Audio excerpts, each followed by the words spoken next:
अजमेर के नसीराबाद सदर थाना क्षेत्र में मिली मस्तान की लाश के संबंध में आज पुलिस ने उसके मर्डर का पर्दाफाश कर दिया। जिला पुलिस अधीक्षक वंदिता राणा ने जानकारी देते हुए बताया कि विकलांग बशीर खान ने अपनी प्रेमिका जनता के साथ मिलकर जनता के ही पति मस्तान की हत्या की थी। मस्तान लगातार बशीर और जनता के प्रेम प्रसंग और अवैध संबंधों में बाधा बन रहा था। इसी के चलते दोनों ने प्लानिंग बनाई और प्लानिंग के तहत दोनों ने मस्तान को अपने रास्ते से हटाने का प्रयास किया। इसके लिए पहले बशीर ने मस्तान को रुपए का लालच देकर बुलाया और उसे शराब पिलाई। इसके बाद उसकी चाकू से गला काटकर हत्या कर दी। वहीं बॉडी को हाउसिंग बोर्ड से आगे राजोसी रोड पर फेंक गया। जिला पुलिस अधीक्षक वंदिता राणा ने कहा कि नसीराबाद सदर थानाधिकारी अशोक बिशु और उनकी टीम ने अथक प्रयास के बाद इस पूरे मामले का पर्दाफाश किया है और दोनों आरोपियों को गिरफ्तार कर लिया गया है। बशीर खान विकलांग है और जनता का उससे लगभग 1 साल से प्रेम प्रसंग चल रहा है। वह बशीर के साथ पूर्व में भाग भी चुकी थी, जिसे एमपीआर दर्ज होने के बाद वापस लाया गया था और लगातार बशीर और जनता एक दूसरे से मिलने के प्रयास करते थे, लेकिन मस्तान इसमें बाधा बन रहा था। इसीलिए मस्तान को उन्होंने मौत के घाट उतारा। एसपी वंदिता राणा ने कहा फिलहाल पूरे मामले की जांच चल रही है। जो है वो मिली थी नसीराबाद सदर थाना क्षेत्र के अंदर हाउसिंग बोर्ड के पास में, जो जिसका गला कटा हुआ था, जिससे ये क्लियर था कि ये जो मैटर है ये मर्डर का है, जिसके लिए टीमों का गठन किया गया। टीमों का गठन करने के बाद जो एडिशनल एसपी केकड़ी हैं शिवराज जी, उनके साथ सीओ जरनैल सिंह और एसएचओ अशोक बिस्सू, इनके साथ टीम का जो है गठन किया गया। गठन करने के बाद पता करने की कोशिश की गई कि इस पूरे घटनाक्रम को किसके अंजाम दिया गया है। अलग अलग टीमों के द्वारा साक्ष्य संकलित किए गए, जिसके अंदर टेक्निकल टीम भी थी, फील्ड में इंटेलिजेंस कलेक्ट करने वाली टीम भी थी और इसके साथ साथ जो पूछताछ करने के लिए अलग टीम गठित की गई, सीसीटीवीज इत्यादि चेक करने के लिए अलग टीम गठित की गई। और पूरे घटनाक्रम में बात जो निकल के आई है वो ये निकल के आई है, जो मृतक था जिसका नाम मस्तान चीता था, उसकी पत्नी ने अपने प्रेमी के साथ मिलकर इस घटना को अंजाम दिया था। ये जो इसका प्रेमी है, इसका नाम बशीर खान है। बशीर खान का इसकी जो पत्नी है, इसके साथ पिछले लगभग 1 साल से संपर्क था और ये इसको अपने रास्ते से हटाना चाहते थे, जिससे ये पूरे समय इसके साथ रह सके। पहले ये पत्नी को लेके एक बार भाग भी गया था और उसके बाद एमपीआर दर्ज हुई थी और उसके बाद पत्नी को पुलिस जो है वो ढूंढ के लेके आई थी।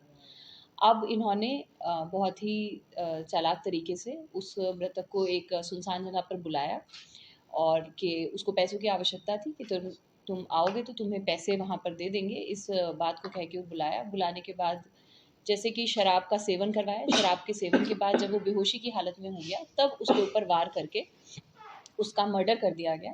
पूरे घटनाक्रम का खुलासा होने के बाद जो दोनों अभियुक्त हैं, जो जिसमें मृतक की पत्नी जिसका नाम जनता है और उस पत्नी का जो प्रेमी है बशीर खान, दोनों को गिरफ्तार कर लिया गया और आगे की जो कानूनी कार्रवाई और अनुसंधान है वो जारी है। प्लानिंग कब करी थी? ये पिछले लगभग 10-15 दिन से प्लानिंग कर रहे थे और समय समय पर ये मौका ढूंढ रहे थे और इन्होंने इसके पहले 2-3 दिन ट्राई भी किया कि ये सुनसान जगह पर मिल सके, लेकिन इन्हें सफलता प्राप्त नहीं हुई। 7 तारीख की शाम को इनको ये मौका अच्छे तरीके से प्राप्त हुआ और उसके बाद इन्होंने इस घटना को अंजाम दिया। किस तरह से मारा उसको? महिला जो है वो तो घटना के समय घटनास्थल पर उपस्थित नहीं थी। जो मारने वाला है, जिसके हाथों से मर्डर हुआ है, वो ये बशीर खान था, जो महिला का प्रेमी है। हालांकि जो इनकी कॉन्स्पिरेसी थी वो दोनों ने मिलके बनाई थी और जो मर्डर का वेपन है वो एक चाकू था जिससे गले पर वार किया गया था। वो वहीं पर मौके पर पुलिस टीम को उस समय पर ये जो फेंक के चला गया था वो मिल गया था और बाकी का जो घटनाक्रम है वो अनुसंधान किया जा रहा है। क्या ठेके लायक था और मर्डर है उसी घटनास्थल पे हुआ है, पहले कहीं वारदात को उसने अंजाम दिया फिर यहाँ पे किसी हुआ? नहीं, मर्डर जिस जगह पर बॉडी मिली है उसी जगह पर हुआ है और जैसा कि मैंने कहा कि ये जो मृतक है उसको पैसों की आवश्यकता थी, तो इसने जो ये बशीर खान है इसने उससे बात की, जो मृतक है उससे इसकी पत्नी के फ़ोन से बात हुई थी और बताया कि तुम यहाँ आ जाओ, तुम्हें जो पैसों की आवश्यकता है मैं तुम्हें पैसे दे दूँगा। तो इस बात पर उसको बुलाया। बुलाने के बाद जैसे सामान्यतः होता है कि शाम के समय लेबर वर्ग में कई बार शराब का सेवन होता है, तो उन्होंने शराब का सेवन किया। सेवन करने के बाद उसने उसको ज़्यादा शराब का सेवन कराया, जिससे वो नशे में धुत हो गया और वो अपना डिफेंड करने में सक्षम नहीं था, और उस समय पर उसने इसको प्राण के घात उतार दिया। पत्नी की जानकारी वो पति को थी पहले से कि भाई वो उसके संपर्क में है या संपर्क की जानकारी जो है, बाकी तो काफ़ी कुछ चीज़ें अनुसंधान का विषय है, लेकिन हम ये मान सकते हैं कि एटलीस्ट इतना तो पता ही था कि संपर्क में है, क्योंकि पहले भी पत्नी जो है वो उसके साथ चली गई थी और उसके बाद एमपीआर भी दर्ज हुई थी और तब वो वापस आई थी। पुलिस को कैसे पता चला कि उन्होंने मारा है, कैसे पहुंची पुलिस वहाँ तक? जैसा कि मैंने कहा, पहले तो एक चीज़ तो ये थी कि शक भी था, क्योंकि इनके जो संपर्क के बारे में जब आस पड़ोस से पता किया गया, तो क्योंकि पत्नी का अफेयर चल रहा था, तो ऐसे में पुलिस को शक भी होता है। इसके साथ हमारी टेक्निकल टीम ने, सीसीटीवी टीम ने, सभी ने जो एविडेंस गैदर किए, हर एक एविडेंस जो है वो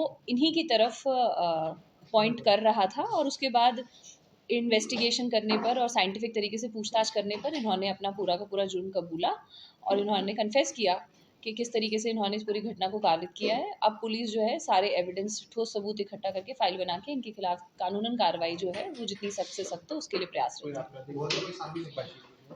आपराधिक रिकॉर्ड अभी तक इस प्रकार का कोई आपराधिक रिकॉर्ड इनके खिलाफ सामने नहीं है। अभी तक के अनुसंधान में इन्हीं दोनों के नाम सामने आए हैं। आगे अनुसंधान में अगर कोई सामने आता है तो अग्रिम कार्रवाई की जाएगी, लेकिन अभी तक इन्हीं दोनों की भूमिका आई है।